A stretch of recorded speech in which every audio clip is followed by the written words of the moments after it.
Tonight at 5, breathing problems.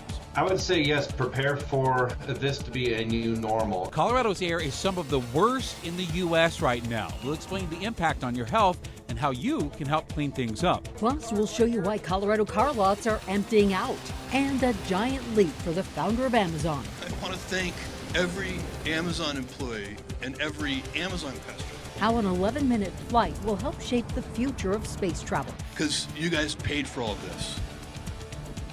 Good evening, and thank you for joining us for Denver7 News at 5. I'm Ann Trujillo. And I'm Shannon Ogden. We're glad you're with us tonight. And activists say there's a smoke alarm going off all across the Front Range. 18 months ago, the EPA told Denver, improve your air quality or face government intervention. And today was the deadline. And as you see, the air remains hazy. There are a number of factors, of course, including our cars, the single biggest contributor to ozone issues along the Front Range. Wildfires are partially to blame. There are several fires smoldering west of the divide tonight.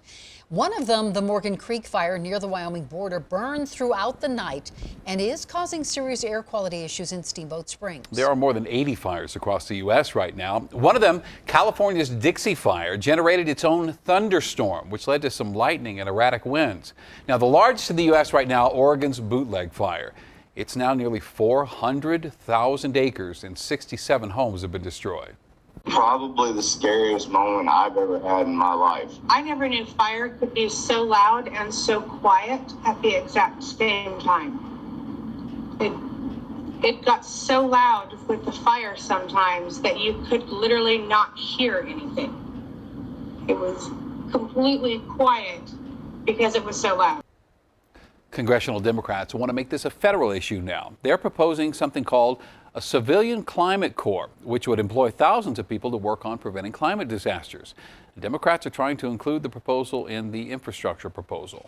And while the experts work on the big picture problems, Colorado's families are left making small adjustments to keep their loved ones indoors. Denver7's Liz Gilardi spoke to people affected by this terrible air quality. Liz? Well, on a clear day, you would be able to see the mountains behind me. Right now, not so much. That smoke is really noticeable today, and people we talked with say they're feeling it. Running drills in the heat. It was really hot and sunny and dry. And really smoky. Not when I was breathing, but looking up at the sky, you cannot sometimes. I can see it where I can't see the mountains. On a smoky, hazy day like today, these field hockey players are taking a lot of breaks at summer camp. They've just been carrying around their water bottles everywhere. We remind them to take breaks. Once again, smoke has settled into the Front Range, prompting another air quality advisory. When you open up the weather app on your phone, it doesn't say sunny or partly cloudy. The weather today, smoke. I would say yes, prepare for this to be a new normal. And a lot of it is because of those fires that are across the western United States. We've already seen a major increase in the size and the intensity of the fires. On Monday, heavy smoke and haze from wildfires in California, Oregon, and other western states caused flights to be delayed and even canceled at the Denver International Airport. At the ground, we can still see 10, maybe 15 miles. The problem is an airplane coming in is flying right through that smoke layer at an angle. So they can only see maybe 5-6 miles as they're coming in. At Aspire Allergy and Sinus, they're fielding calls from patients experiencing symptoms.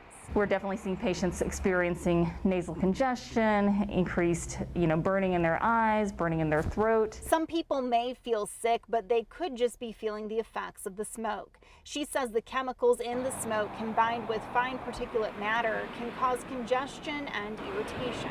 So recommended for patients to help with these symptoms are sinus rinses twice a day.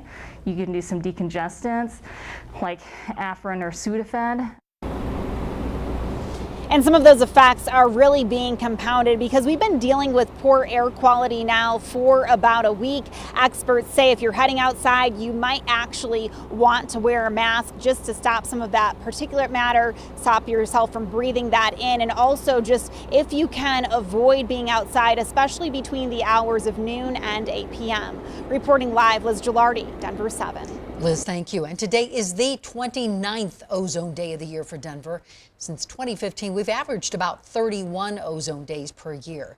And experts believe we will see more of these days as our climate continues to heat up. And Mike is tracking the ozone conditions tonight and when we might get a break soon, Mike. We're going to get a little bit of a break as the week goes on, as there'll be a better chance of getting some rain around here. But currently in Denver, you can't see those mountains out there because of the haze and the smoke. This is what it looks like across the nation. So the big fires up in the Pacific Northwest, all the way taking that smoke to the East Coast. And in Colorado, especially east of the mountains, we have the worst of it. Wildfire frequency is increasing across the West. Hotter, drier climate, more big fires over the last 40 years. The climate change connection is clear. The shrinking of the Arctic ice, increased tropical activity, record-setting wildfires, heat waves, and drought, all related to a hotter climate due to the increase in carbon dioxide in the atmosphere from the burning of fossil fuels. We're seeing more days above 95 degrees. Summers are getting hotter. And there's a little bit of good news out there right at the moment. Some showers showing up. This is a time lapse up on the Continental Divide. Right along the Front Range, we have the wildfire smoke, the ozone alert. To the west, we have a flash flood watch in the Central Mountains. To the southwest, flash flood warnings and mudslides down around Telluride.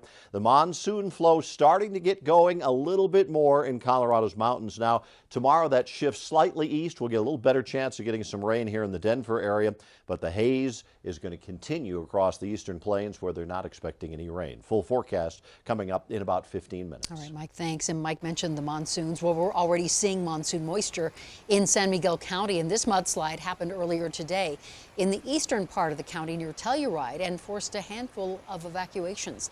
Thankfully, no one was hurt. Command engine start. 2, 1.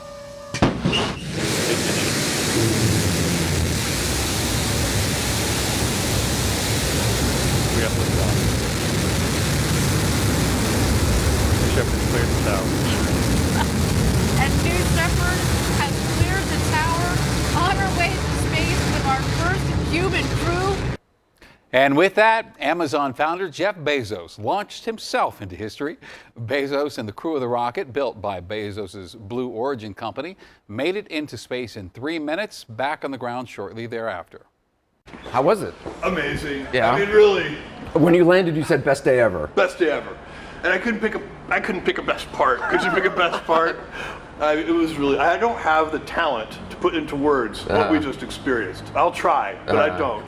Every astronaut, everybody who's been up into space, they say this, that it changes them, and they look at it and they're kind of amazed and awestruck by the Earth and its beauty, but also by its fragility. And I can vouch for that.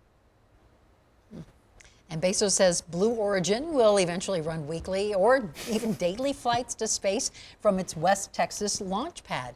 But Blue Origin is only one player in the private space race. And Colorado, with the second highest number of aerospace jobs in the U.S., will play a big part moving forward.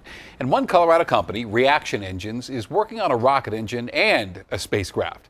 Dawn Aerospace and PD Aerospace are both working on commercial spacecraft that will be able to go into space to deliver things like satellites. And it will not be long before we see those companies taking off from the Colorado Air and Spaceport in Adams County.